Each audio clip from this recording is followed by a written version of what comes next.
खुलुमबाय लोगोफोर, नोंथांमोनखौ डियार ब्रह्म चेनेलाव आरो फिन खेबसेबाव बयखौबो बरायनाय बावहरग्रोनाय जाबाय। आं दिनै नोंथांमोननि सिगाङाव आरोबाव माखासे सानसेनि खौरां लानानै फैबावलायबाय। आसा खालामो नोंथांमोनहा खौरांखौ खोनासंनानै मोजां मोनगोन। दिनैनि गाहाय रादाबफोराव दङ बड'लेण्ड सान फालिथायनि समाव BTCनि थाखाय गाहाय इनफ्रास्ट्राकचार आरो सोलोंथाइनि हाबाफारिफोर बेखेवो। जोबथा भटार फारिलाइ फोसावनायनि उनाव 2.4 लाखनिबो बांसिन सुबुंफोरखौ बोखारबाय। गवालपारायाव 7.5 लाख रांनि नंखाय रां लानानै 3 हमजादों। आसाम गिबि मन्थ्रिया कंग्रेस दैदेनगिरिफोरनि हेंथायै 500 कौटि रांनि मानहानि केस थिसनदों। बङाइगावआव CM शर्माया CMAAA 2.0 नि सिङाव गिबि किस्तिखौ राननानै होबाय। कंग्रेस दैदेनगिरिफोरा दिसपुर पुलिस थानायाव CM शर्मानि हेंथायै FIR थिसनदों। बड'लेण्ड मुलुगसोलोंसालिनि बर' फरायसा थुनलाइयारि आफादनि गोजाम मावफुं आफादखौ सिफायनानै गोदान मावफुं आफाद दानाय जाबाय। BTC गोरोबथा सान फालिनायाव CM हिमन्त बिश्व शर्माया माखासे मख'जाथाव फोसावथाय होलांदों। दानिया फैदो आबुं रादाबाव। गिबि खौराङावनो दङ आसाम CMआ 24थि बड'लेण्ड सान फालिथायनि समाव BTCनि थाखाय गाहाय इनफ्रास्ट्राकचार आरो सोलोंथाइनि हाबाफारिफोरखौ बेखेवो। मंगलबारखालि रामा बड'लेण्ड टेरिटरियेल काउन्सिल BTC ओनसोलाव लामा आरो दालां लुफुंनायनि थाखाय 1000 कौटि रांनि गिदिर राङारि पेकेज फोसावदों। बे बाथ्राखौ 24थि बड'लेण्ड सान फालिनाय समाव फोसावनाय जायो, जायखौ क'क्राझारनि ग्रीनफिल्डआव खुंफुंनाय BTC एकर्ड डेआव फोसावनायखौ मिथिनो मोननाय जादों। बे हाबाफारियाव गिबि मन्थ्रिया गाहाय आलासि महरै बाहागो लादों। लोगोसे केबिनेट मन्थ्रि जयन्त मल्ल बरुवा आरो गुबुन गागि दैदेनगिरि, मावख'गिरि आरो सुबुं थान्दैफोराबो बाहागो लादों। जथुम्माखौ नोजोर होनानै CM शर्माया बेखौबो फोसावो दि चेन्नाइआव बड'लेण्ड गेस्ट हाउस गायसननाय जागोन। बे सुबिदाया BTC ओनसोलनि सुबुंफोरखौ हेफाजाब होगोन, जाय सोलोंथाइ, फाहामथाय आरो गुबुन गुबुन थांखिनि थाखाय खोला भारतआव दावबायहैगोन। गुबुन मोनसे गिदिर फोसावनायाव गिबि मन्थ्रिया BTC ओनसोलनि सा 15,000 फरायसाफोरनो साफ्रोमबो 2 लाख रांनि अनसुंथाइ होनायनि बाथ्रा फोसावदों। बिथाङा बुङो दि बे हाबाफारिनि थांखिया लाइमोनफोरखौ गोख्रों खालामनाय आरो बड'लेण्डआव सोलोंथाइखौ बांहोनाय।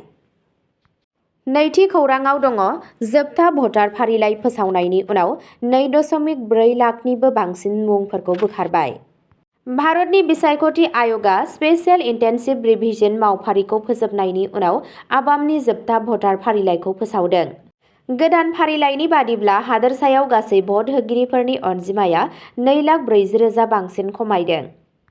मावख'गिरिफोरा फोरमायनाय बादिब्ला गोदानै भट सोगिरि फारिलाइयाव गासै 126 बिधान सभा बियाबनि गासै 2.49 कौटिसो भट सोगिरिफोर दं।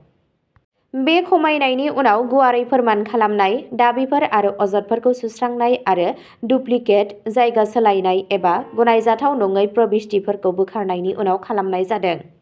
जर'खा सोदांनायाव 2026 मायथाइनि आसाम बिधान सभा बिसायख'थिनि सिगां भटार डाटाबेसनि गेबें आरो गोरोनथिखौ थि खालामनो थाखाय न' थांनानै भेरिफिकेसन खालामनाय जादों। बिसायख'थि आय'गआ नोगोरारिफोरखौ भट होनायनि सायाव जेबो असुबिदा जानायनिफ्राय बारग'नो थाखाय जोबथा भटार फारिलाइयाव गाव गावनि मुं आरो फोरमायथिफोरखौ नायनो खावलायदों। थामथि खौराङाव दङ गवालपारायाव 7.5 लाख रांनि नंखाय रां लानानै 3 हमजादों। आसामनि गवालपारायाव पुलिसनि मोनसे गिदिर अपारेसनाव 3 सुबुंखौ 7.5 लाख रांनि गोबां बिबांनि नंखाय रां लानानै हमनो हायो। बे हमनायखौ 9 फेब्रुआरि खालि हर गेजेराव सिग्रोमनाय समाव खालामनाय जादोंमोन, जेराव गवालपारा, अगिया आरो लखिमपुर पुलिस बिफाननि जथाय हान्जाया सोनाब गवालपारा महकुमा पुलिस सुपारिनटेन्डेन्ट अबिलास बरुवानि दैदेननायाव खामानि मावदोंमोन। सन्देह गोनां सुबुंफोरखौ लखिमपुरनिफ्राय होसोनानै सलमारि ओनसोलनि कचपारायाव हमनाय जायो। बिथांमोनखौ टुकुरा टर्ट ब्लकनि 29 बोसोर बैसोनि रसिदुल इस्लाम, 32 बोसोर बैसोनि रामहरिचरनि वाजेद आली आरो 22 बोसोर बैसोनि कृष्णानि जहिदुल इस्लाम होनना सिनायथि मोननाय जादों। पुलिसआ दायनिगिरिफोरनिफ्राय 3 मबाइल फन आरो 2 मटर साइकेलबो जब्द खालामो। मावख'गिरिफोरा फोरमायनाय बादिब्ला नंखाय रांनि फुंखाखौ नागिरना आरो नंखाय रांनि अपारेशनाव लोब्बा थानाय माबाफोर गिदिर नेटवार्कखौ सिनायथिनो थाखाय आरोबाव नायबिजिरनाया सोलिगासिनो दं। ब्रैथि खौराङाव दङ आसामनि गिबि मन्थ्रिया कंग्रेस दैदेनगिरिफोरनि हेंथायै 500 कौटि रांनि मानहानि केस थिसनदों। मोनसे गिदिर राजखान्थियारि जाथायाव आसाम चिफ मिनिस्टार हिमन्त बिश्व शर्मा बिथाङा कंग्रेसनि गागि दैदेनगिरिफोरनि हेंथायै 500 कौटि रांनि मानहानि केस होदों। गिबि मन्थ्रिया मोनसे खौरांगिरि मेलनि गेजेरजों दैदेनगिरिफोरनि सायाव गाव आरो बिथांनि नखरनि हेंथायै नंखाय आरो मानहानि दाबि खालामदों होननानै अजद होदों।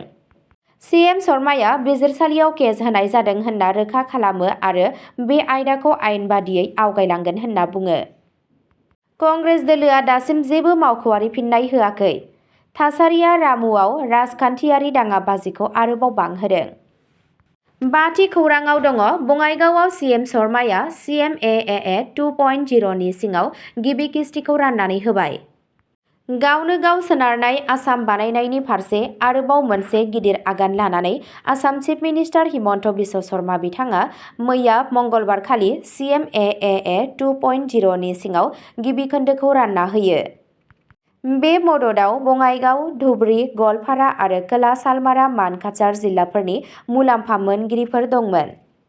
सा 7,373 मुलाम्फा मोनगिरिफोरनो गाव साख्रि मावनायखौ जागायजेननो आरो जौगाहोनायाव मदद होनो थाखाय 55 कौटिनिबो बांसिन रां राननानै होनाय जादों।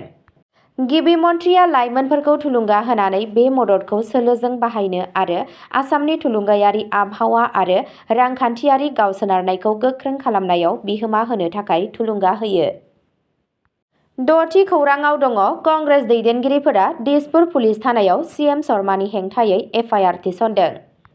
कंग्रेसनि दैदेनगिरिफोरा समबारखालि दिसपुर पुलिस थानायाव सीएम शर्माखौ हमनो थाखाय FIR होदों। आसाम प्रदेश कंग्रेस कमिटि APCCनि गागि दैदेनगिरिफोरनि नुजाथिनायाव कंग्रेसनि MLAफोरा बे अजदखौ होदों। दोलोआ अजद होदों दि BJP आरो गिबि मन्थ्रिजों सोमोन्दो थानाय मोनसे ससियेल मिडिया पस्टआव दुंहाव आरो हारियारि गोरोबलायनायखौ गाज्रि खालामनायनि थांखि। कंग्रेसनि दैदेनगिरिफोरा बुंदों दि बेफोरबादि बिबुंथिया गिख्रंथाव आरो संबिजिरनि सानथौनि बेरेखा।